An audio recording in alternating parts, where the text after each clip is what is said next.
안녕하세요. 화이의 올키드 스토리 화이입니다. 오늘은요, 온실에 새로운 소식도 있고 특히나 오늘은 관엽 키우시는 분들 주목하시면 좋을 것 같습니다.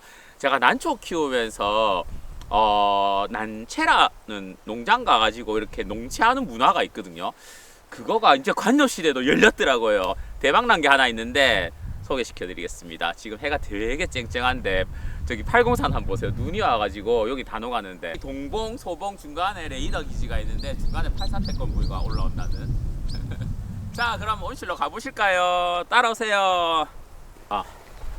지금 제가 온실에서 일하다가 나와가지고 옷이 이런데 지금 영하 4도 막 이래요. 엄청 추워요.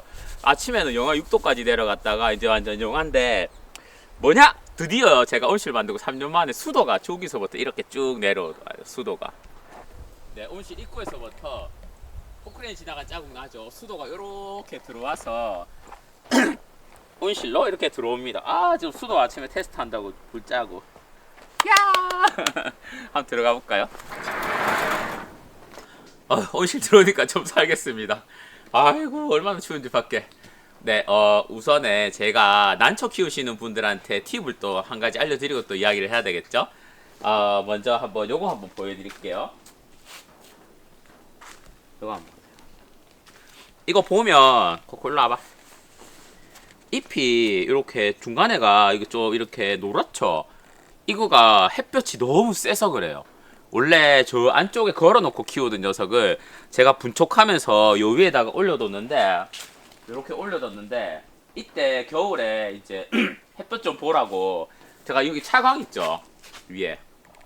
차광을 활짝 열어놓고 지난주에 갔었거든요. 아니, 그랬더니만 벌써 일소현상들이 싹 생기더라고. 이 잎 끝하고 이런 데부터. 이렇게 한번 보세요. 이렇게 타버리더라고요.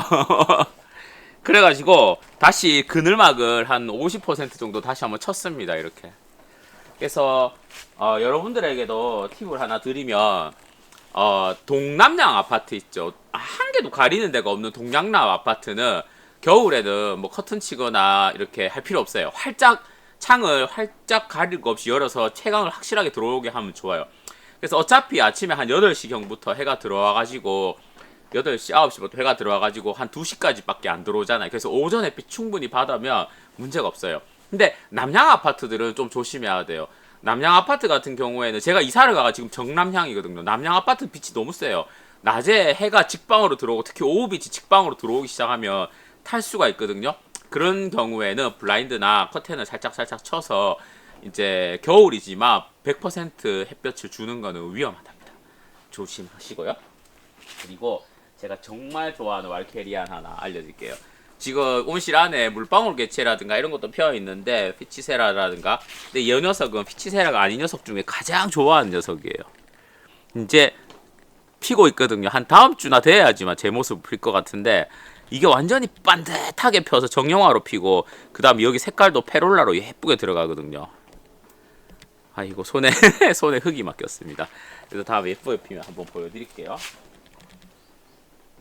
자, 그 다음에 온실 소식을 전해드리면은 우선 첫 번째로 이 파란 호수가 뭐냐? 짜잔! 키커프를 딱 꽂아놨는데 와봐. 키커프 수도 한 번만. 야야야야야야. 수도가 오, 엄청 시원하게 나오죠, 여러분. 드디어 온실에다가 수도를 달아놨습니다. 야, 이게 제가 계곡이 양쪽에 있어가지고 이때까지 여름에 계곡에다가 수중펌프를 꽂아놓고 계곡물을 퍼서 이제 썼었거든요. 근데 그렇게 하면 난초 키우는 거는 되게 좋아요. 이게 지표수다 보니까 위에 뭐 민가도 없고 해가지고 되게 깨끗한 물이 내려와가지고 사시사철 되게 좋은 물을 썼는데 한여름에 비가 너무 많이 오면 너무 많이 와서 또 흙탕물 내려오니까 물을 못 퍼고 수중법을 떠내려갈까봐. 그리고 한겨울에는 이게 한번 퍼고 나면 배관이 제대로 이렇게 안 마르면 안에가 얼어가지고 또 안 올라요. 계곡 물은 흐르지만. 그래서 겨울에 이제 저기 물탱크 하나 꽉 채우고 나면은 문제없이 써서 썼긴 썼지만 이게 좀 노심초사를 좀 했거든요. 그래가지고 요번에 여기 수도 한 개 받고 요도 한 개 박아놨어요.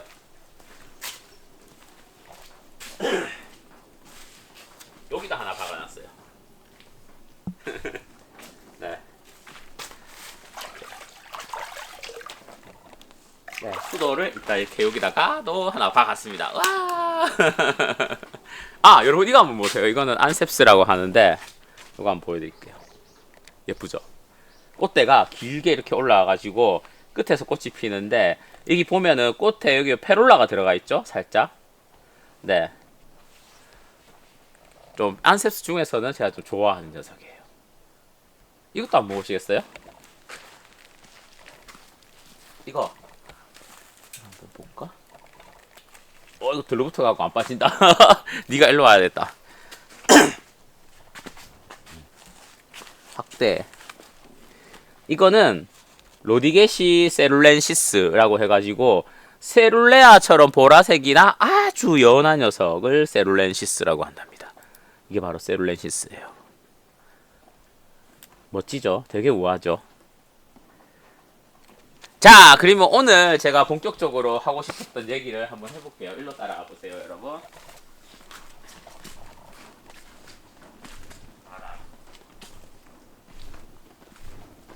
자, 요거 한번 보세요, 여러분. 이거는 뭐냐 하면 이거는 싱고늄이고 무늬 싱고늄이에요. 이렇게 무늬가 멋지게 잘 들었죠. 무늬 싱고늄이고 무늬 싱고늄 밑에 여기에 빌리에티에라는 필로덴드론 빌리에티에가 살고 있는데 필로덴드론 빌리에티에가 제가 이거 무지로 샀었어요. 옛날에 알지? 작년인가? 작년쯤 되겠다.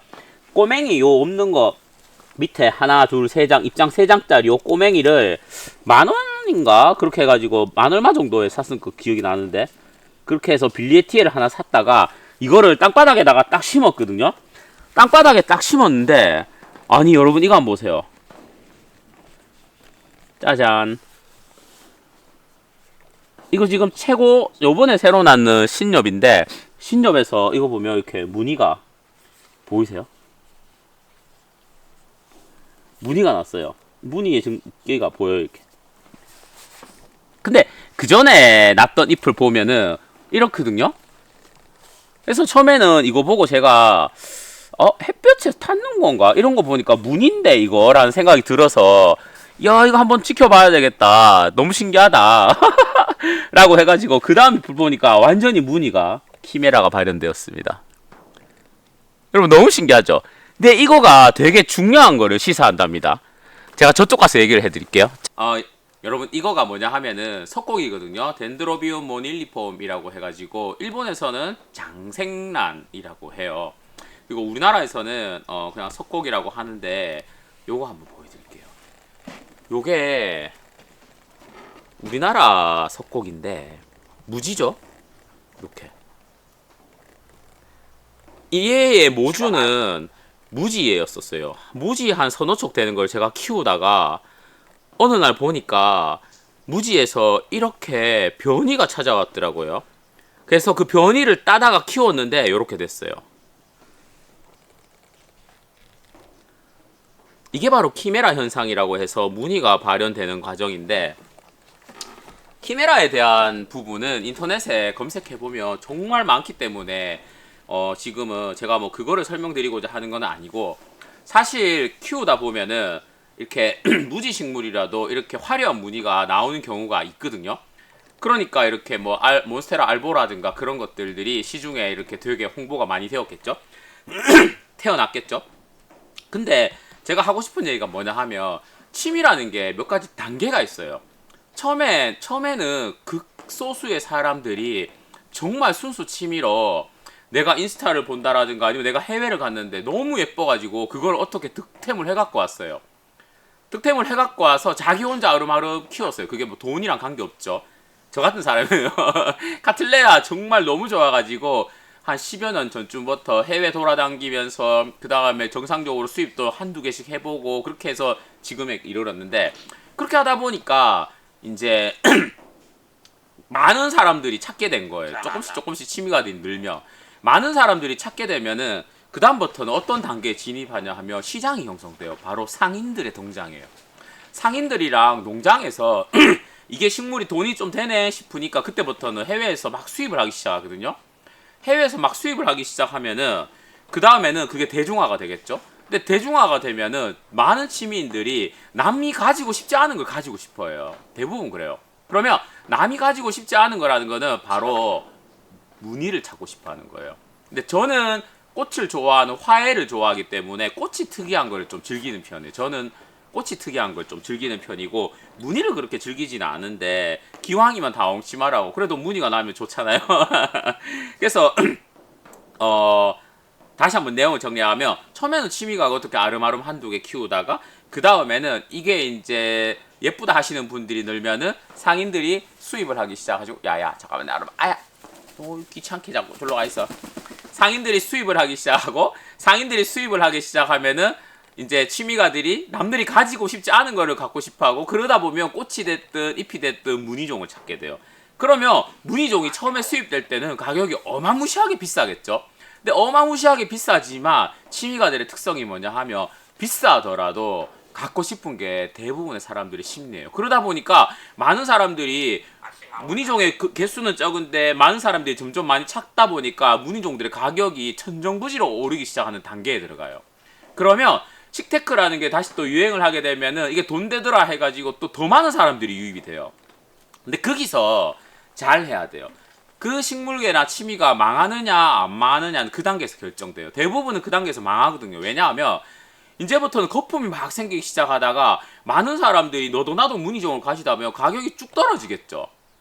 근데 그때 어떠한 현상이 생기냐 하면 왜 사람들이 가격이 쭉 떨어지냐 하면 점점 더 취미가가 늘매도 불구하고 수요가 넘쳐나기 시작하는 게 몬스테라 알보처럼 너도 나도 키워도 쉽게 잘 키우는 그런 종도 일부 있으나 대부분 무늬종은 야생에서는 좀 까탈한 측면이 있기 때문에 취미가들이 그렇게 키워가지고는 가격이 미친듯이 폭락할 만큼은 안 가거든요. 그럼 뭐가 문제냐 하면 농장에서 손을 대서 해요. 지금은 현대의 기술이 무지 좋아가지고 얘를 따가지고 조직배양을 하잖아요. 요걸 따가지고 조직배양을 하면 요거랑 똑같은 게 수만 개 수천 개가 한 방에 대량으로 1, 2년 안에 나와요. 그렇게 되면은 어떤 경우가 생기냐 하면 이게 내가 1000만원 100만원 하던 게 갑자기 10만원 만원대로 가격이 쭉 떨어지는 거예요. 10만원 만원대로 가격이 쭉 떨어지기 시작하면은 그때부터는 사람들이 흥미를 잃어가지고 안 하는 거죠. 근데 그 과정에서 어떤 현상이 생기냐 하면 일부 식물들은 조직배양이 안 되는 경우가 있어요. 얘를 무늬종을 따가지고 조직배양을 해도 이상하게 잎마에 무늬가 발현되지 않고 처음에 중묘 정도까지는 키워보면 계속 무지만 나오는 거예요.